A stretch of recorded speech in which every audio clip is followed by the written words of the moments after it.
The Miami Dolphins have officially hired their head coach, Jeff Hafley, the defensive coordinator for the Green Bay Packers. Now, this has reportedly been the Dolphins' top target, and they did not let him leave the building.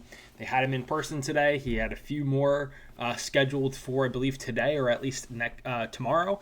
And the Dolphins did not let him leave the building, and he's officially going to be the next head coach of the Miami Dolphins. Now, I'm not blown away by this hire. Like, he's cool on paper.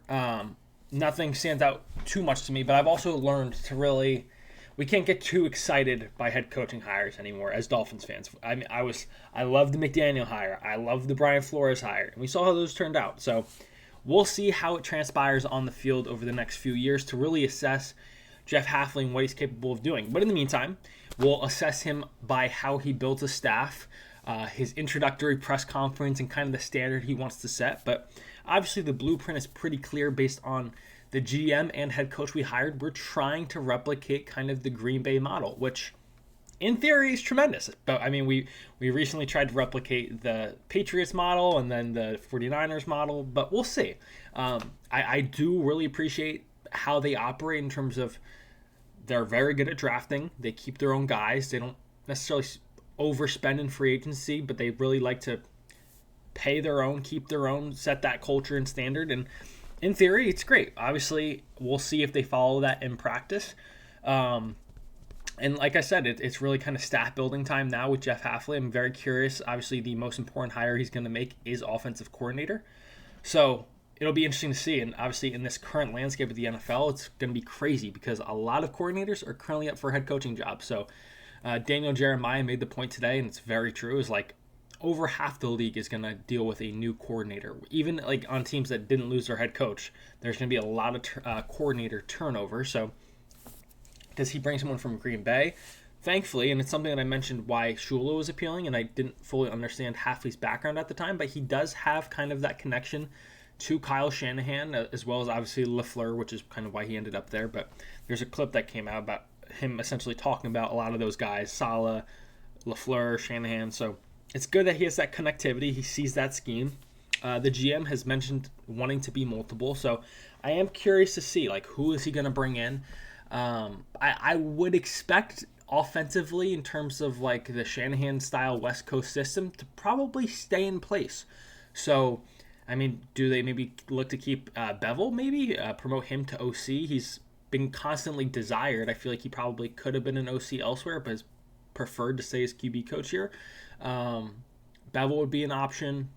Obviously, someone from the Green Bay or 49er staff also is typically people that you see get poached. So I'm very curious to see who he hires there, as well as obviously defensive coordinator. I'm curious to see if he decides to call defensive plays. Typically, I find when defensive coordinators get head coaching jobs, they typically will give up the play calling on that side of the ball. As I feel like a lot of defensive, and this is also coming from ignorance, so keep that in mind, a lot of defensive play calling is kind of based on the offensive personnel and down and distance. So a lot of it's kind of more predictable in terms of what's going to get called rather than what really is important for defensive coordinators is in those third and long situations or situations where you can kind of be less predictable and try and catch an offensive off guard in which he can kind of give his input on the fly. So curious to see both coordinators, and then obviously based on that, the rest of the staffs will fill out. In terms of coaches I'd like to see stay, Austin Clark, number one. He's survived, I feel like, 3 different coaching staffs at this point, and he's highly regarded, absolutely great defensive line coach. I mean, Butch Barry's had this offensive line playing great, but typically, obviously, new coordinators, new coaches, everybody goes. So I am curious. In terms of someone else that really sticks out as should keep their job, obviously Bevel, I mentioned him as OC. If he wants to keep the QB coach job, by all means. He has some experience in Green Bay as well, coaching both Brett Favre and Aaron Rodgers.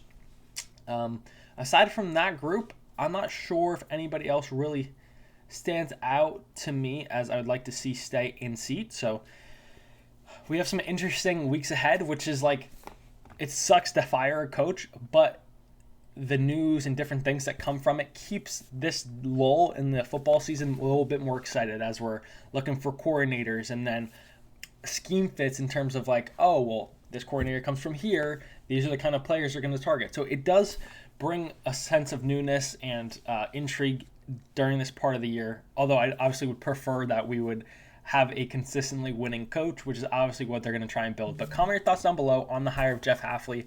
I'm pretty happy about it. Like I said, I can't really get too high or too low anymore. We'll see how it shows up on Sundays. But yeah, like I said, I'll keep you guys posted on future content, whether it's the OC hires, who I want to see be hired, and everything included. So make sure you're following, liking the video to see more content. And until next time, fins up.